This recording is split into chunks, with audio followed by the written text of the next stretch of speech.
చోటే దీవించినావే.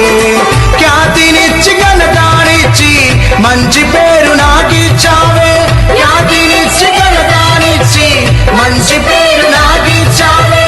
శాశ్వతమైన కృపతో నన్ను నడుపుచున్నావే. నేను ఓడిపోనయా నా పక్షానుండగా